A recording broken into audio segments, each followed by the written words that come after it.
This video is brought to you by Audible. Where could you be right now if you weren't so lazy? If you were not procrastinating so much?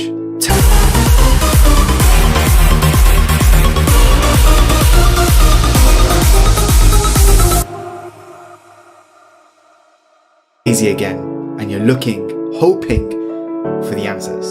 So let me get straight to the point.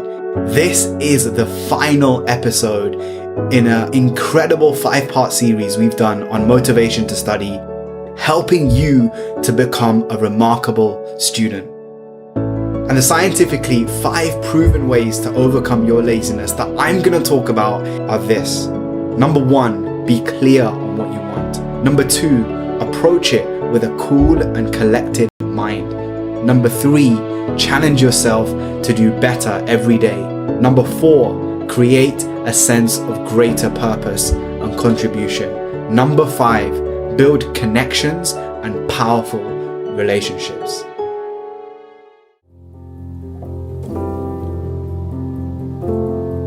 And the first of the 5 ways that you can conquer your laziness is choose excellence. The first step is a process that is often used in neuro-linguistic programming known as modeling excellence. To put it simply, this is the study of what works, what is excellent, and copying that. There's no need to reinvent the wheel. And who better than one of the wealthiest men in the world, a guy that you all probably know called Warren Buffett. Warren is a prolific investor and has built a net worth close to almost $90 billion. And naturally, this kind of wealth has given him plenty of admirers. So what is it that we can learn from him about overcoming laziness? And the answer is you need to be clear on what you're getting done every single day, but also within your lifetime, what matters and what doesn't. Warren uses a system that I like to call the 5-25 principle when it comes to setting these goals. I want you to write down on a piece of paper 25 life-changing and inspirational goals that you want to complete before you die.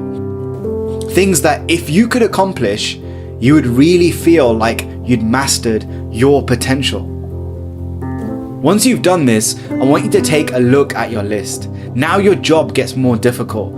Choose from that list just 5 that you really want to complete above all others and circle them. Don't just listen, take action. And here comes the difficult bit. Everything that you don't circle but those 5, you cross out. That is now your focus for the rest of your life. Until you get them done, you don't do anything else. When inspiration comes from inside, it remains. And when inspiration comes from outside, it fades. And that's why I'm encouraging you not just to listen to my voice, but to take action based on your voice, on your inspiration. This narrowing of your focus is going to give you the kickstart that you need. Number 2 is a calm mind. The next method you can use is a mindful meditation practice, any that works for you. And I say this because it's not meditation alone, but the habit of meditating that builds the benefits.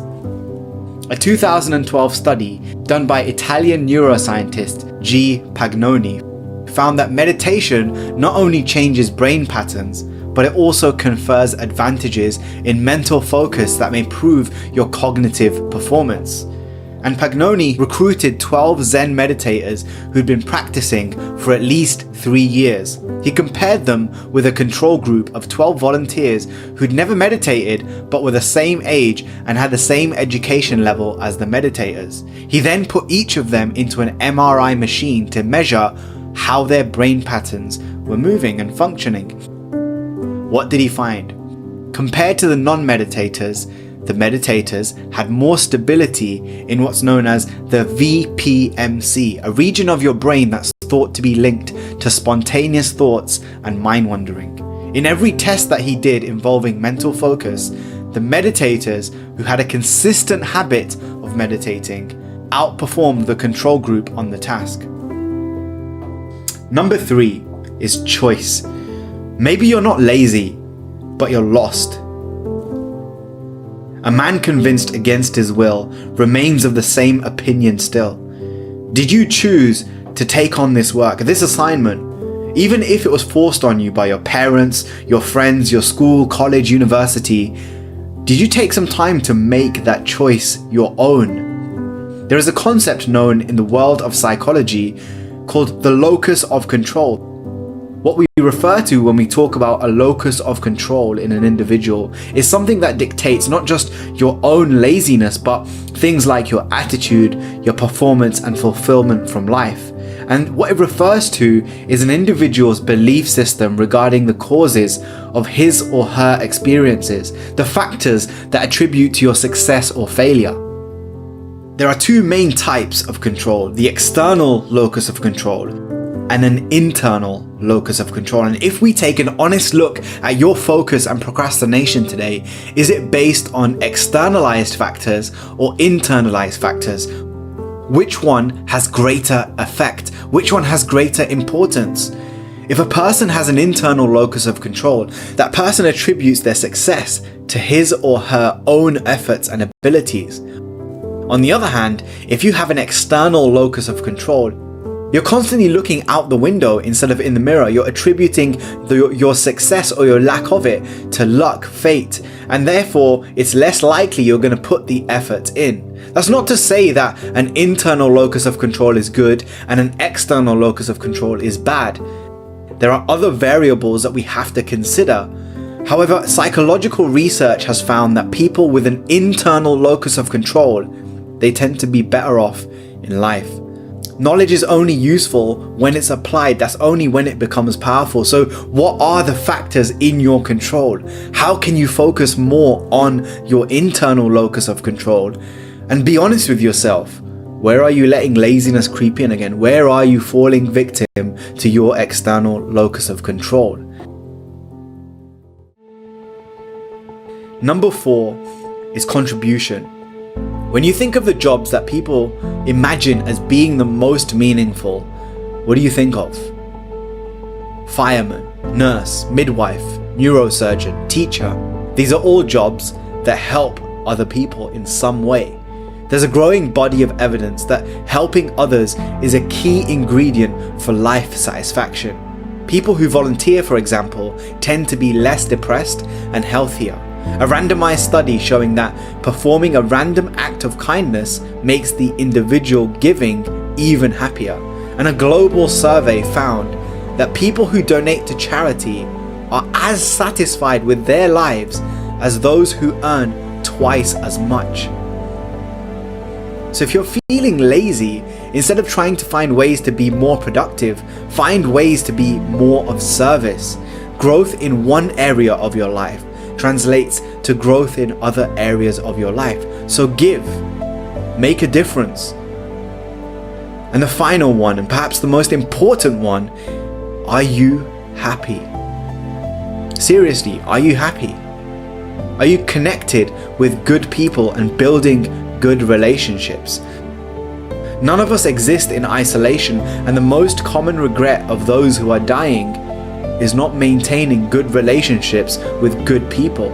You can't do epic things with basic people. Social connection is the greatest predictor of long-term happiness and the greatest long-term predictor of success. It's not that success makes you happy, it's the other way around. Being happy makes you more successful. I want you to take action on the videos that you've seen. I want you to apply this to your own life. And I want to end with the following quote: whatever the mind of man can conceive and believe, he can achieve. Number 1, be clear on what you want. Number 2, approach it with a cool and collected mind. Number 3, challenge yourself to do better every day. Number 4, create a sense of greater purpose and contribution. Number 5, build connections and powerful relationships. And a special thanks to our sponsor for this video, Audible. Visit audible.com/motivation or text motivation to 500 to get your free trial and access some free audiobooks from their library of thousands and thousands of titles, as well as podcasts, wellness programs, and more. I would highly recommend you check out Happiness Advantage by Sean Aker, whose research I just mentioned in my final point. Visit audible.com/motivation or text motivation to 500.